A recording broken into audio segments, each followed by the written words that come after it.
Evening slips into the room like a shy guest, palms the air with gold and unspools a soft ribbon of light across the floorboards. Dust motes float like slow snowfall, each one catching the sun before it disappears.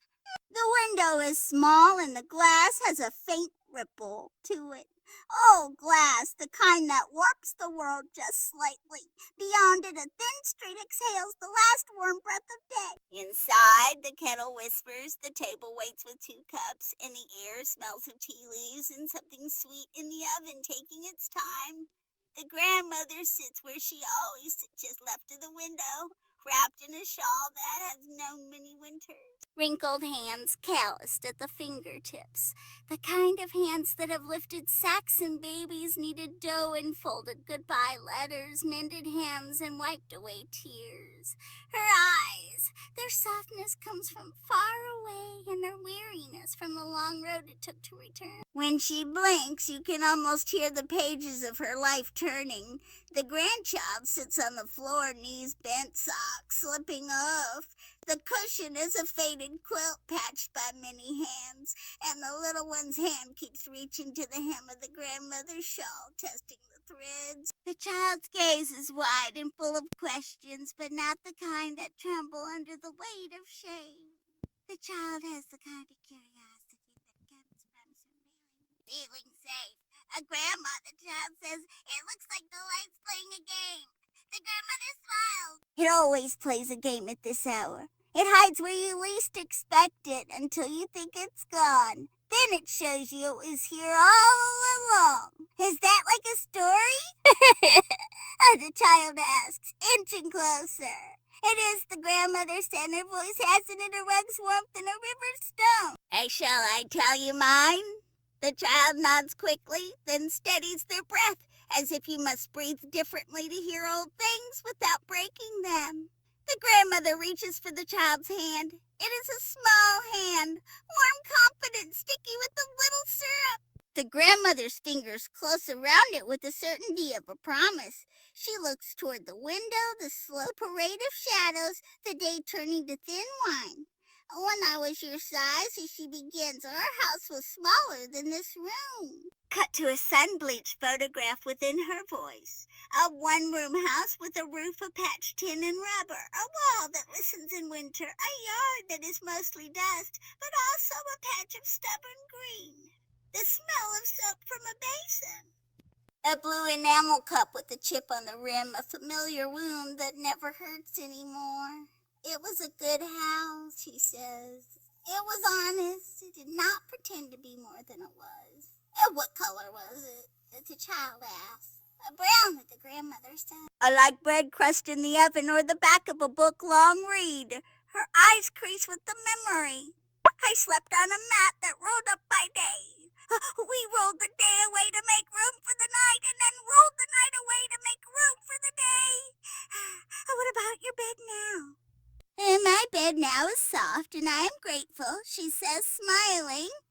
But when the storms came, that little mat felt like a boat. I would hold the edges like oars, and remember I was not yet far from shore.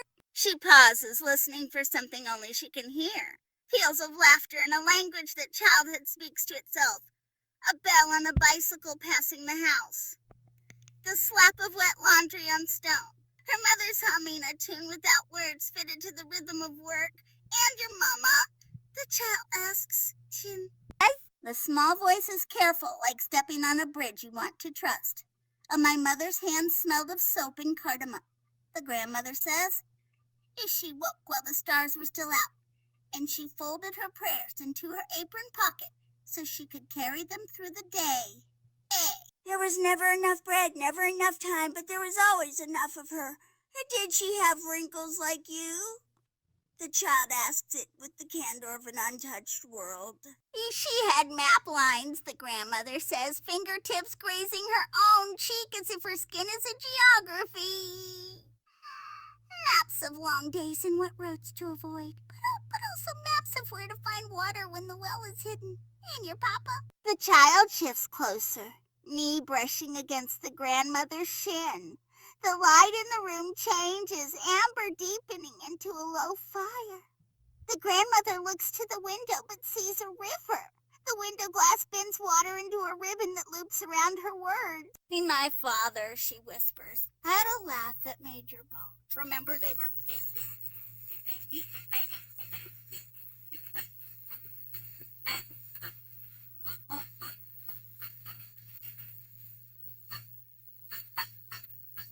Oh.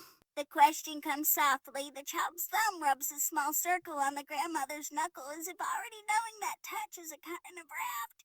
The grandmother's eyes gather the dusk. One day the river came to her door, knock, knocking, she says. It claimed the road and drank the lower field. Oh, people climbed onto roofs with their boxes. My father went out to help tie the boats together. The water rose, and the current was a hungry thing. He was tall, but not taller than that river. He asked the water for too much. It took him with it. It took him with it. The child leans closer until their forehead is nearly touching the grandmother's arm. The was it loud? The child asked. The child. When he went away, there was a sound, the grandmother says, like a door closing down a long hallway. But afterwards it was the quiet. The quiet learned how to fill the house. The kettle sighs to remind them the present is alive. The grandmother pours tea, the steam ribboning toward the shadows. 2 cups on the low table. The child inhales the warmth, cheeks flushed, eyelashes dark. The grandmother waits for the cup to cool. And the days after, she says, we were hungry enough to measure time in mouthfuls. I learned every squeak of the cupboard. I learned how to say no to myself and feel proud. Your great-grandmother would stretch a pot by adding water and then stretch the day by adding courage. Some days when the coins ran out, she would laugh at the empty jar and say, look at that, more room for blessings. Then she would go and earn one. The child's eyes are wide as buttons. Did you ever do something bad because you were hungry? Outside, a bird decides it will not be late. Outside, it will not be late. Inside, the grandmother looks at the child's face and knows that telling the whole truth is a kind of inheritance, too. I did, she says. Oh, once I took a lemon. The child tilts their head. In the market, the lemons shone like little suns, the grandmother said. The room feeds new light into the memory. We had salt, but nothing to cut it. My mother's tongue was too tired for only salt, so I slipped a lemon into my pocket the way the wind slips under a door. My heart beat like a small animal. I walked away, and the world seemed to lean toward me, listening for my lie. But the child is still understanding that even small citrus can carry great weight. Oh, when I reached the road, the grandmother says, I felt a hot shame crawl up my neck. I wanted to own the lemon, not the lie. I turned around and placed it back quietly, so quietly I thought I had dreamed taking it. The shopkeeper watched me, and he said, your stomach is louder than your fear, little one. Next time, ask. Sometimes the world is kinder than you expect. And he broke the lemon in half and gave one side to me. Did it taste good? It tasted like light deciding to be water, the grandmother says, smiling. And I learned that hunger is a teacher, not a judge. The child presses their cheek to the grandmother's shawl, relieved. I like that man. He taught me to return what you can and accept what won't be returned, the grandmother says. It is a lesson that keeps arriving. The memory unfurls more thread. Somewhere in that old life, there is a stray dog with a left ear that doesn't stand straight. The dog appears by the house at dusk. Then, as a question mark, Grib's counting out the days. The grandmother, then a child holds out her slice of bread. The dog takes it politely, as if invited, as if a single kindness can teach a creature not to be afraid anymore. I named him Button, she says, because he held things together. The child laughs softly. Did Button come every day? He did, the grandmother says, and her voice warms the air. Until he didn't. Strays have a way of reminding you that love is a door you keep open because you want to, not because it will be walked through. When he did not come back, I left a crumb. The birds took it. That made me happy too. The light angles lower. Shadows begin to grow taller. The room wraps itself around the two of them. A cloak lined with all the afternoons that have ever been. That winter in the grandmother's memory is a severe teacher. The wind pulls at the edges of the house. They stuff cloth into the window crack and heat stones to keep at their feet. A neighbor lends a small brazier that smokes the room.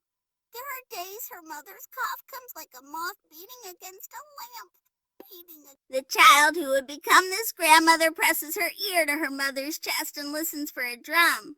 It is faint but steady, then stronger when she sings. She hums back her mother's hum, and two songs thread into a rope strong enough to pull them through the dark.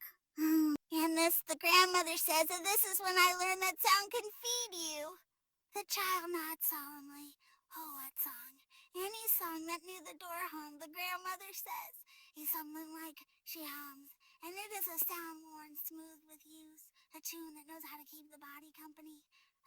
Company. In the corner of her mind's house, there is a tin trunk with a scarf folded neatly. Blue, sky blue, the color a river forgets sometimes. She keeps a single ribbon there. Once on a day that felt like it might split down the middle, her neighbor, who had hardly more than they did, brought that ribbon and said, "You cannot eat this, but perhaps it will feed the part of you that remembers the word pretty. And did you wear it?" The child asked, lifting their head. "And tied it around my braid," the grandmother says, eyes brightening with mischief she had in her then. "And for a whole day I felt like a window with good light.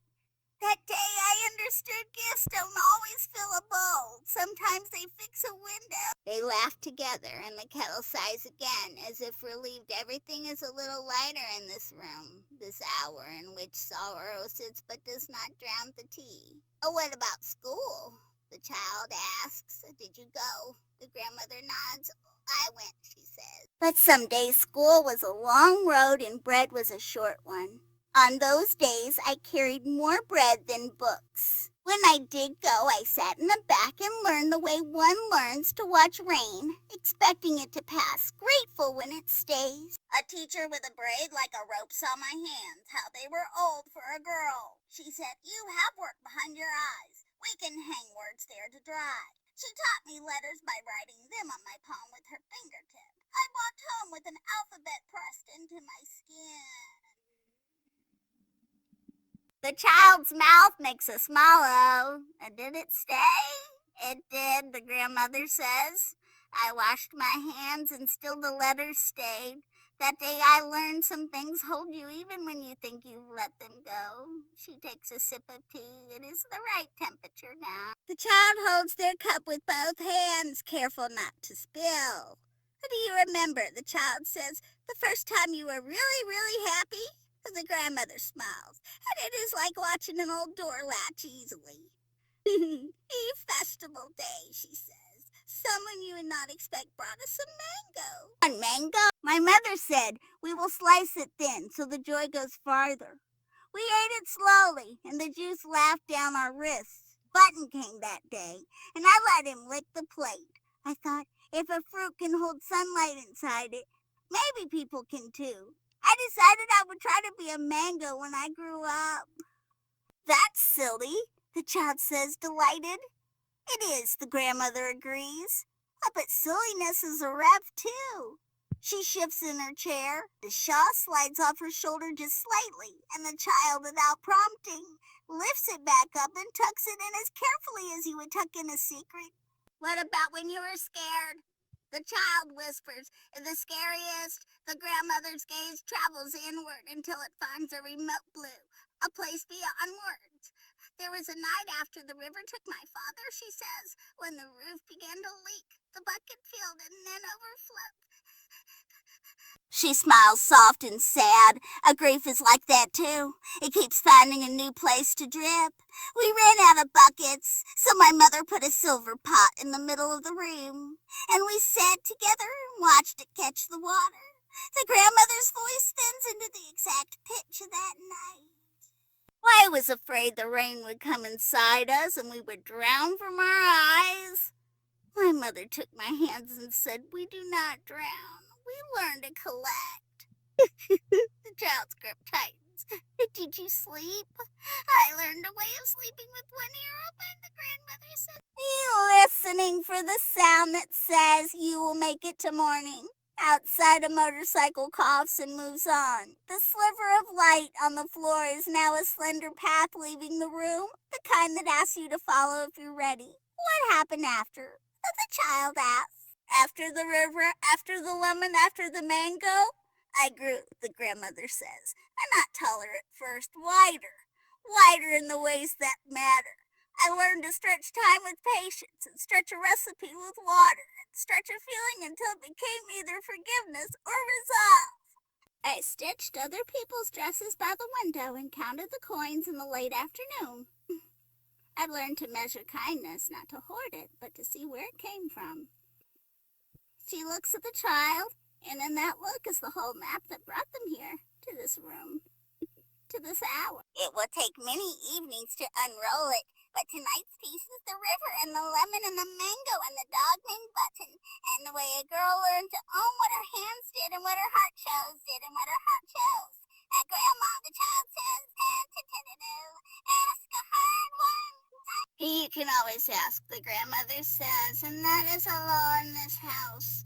And did you never stop hoping? The grandmother exhales, another exhales, a long thread of breath and emission and males. She turned to the soft rim catching the room is now mostly shadow, except for a small square on the far wall, an island of brightness without a country.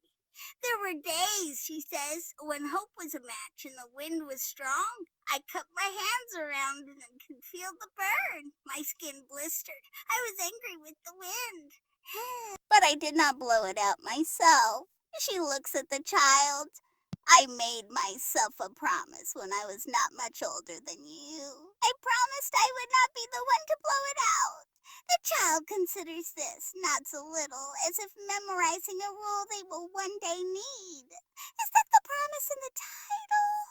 The child asks with sudden seriousness, thinking about titles and beginnings and the way stories might be held. It is, the grandmother says, amused. The last light is not the light that dies. It is the one you protect even when there's only one breath left to do it with. They sit in quiet for a moment, the good kind, thick with shared air. In that silence, a piano somewhere in the neighborhood tries a few notes and then stops. The city outside remembers it needs to rest. Were there times, the child asks, when someone gave you a small thing that felt like a big thing? The grandmother laughs under her breath. Once, she says, a peddler came through the lane ringing a bell selling stories. Can you imagine?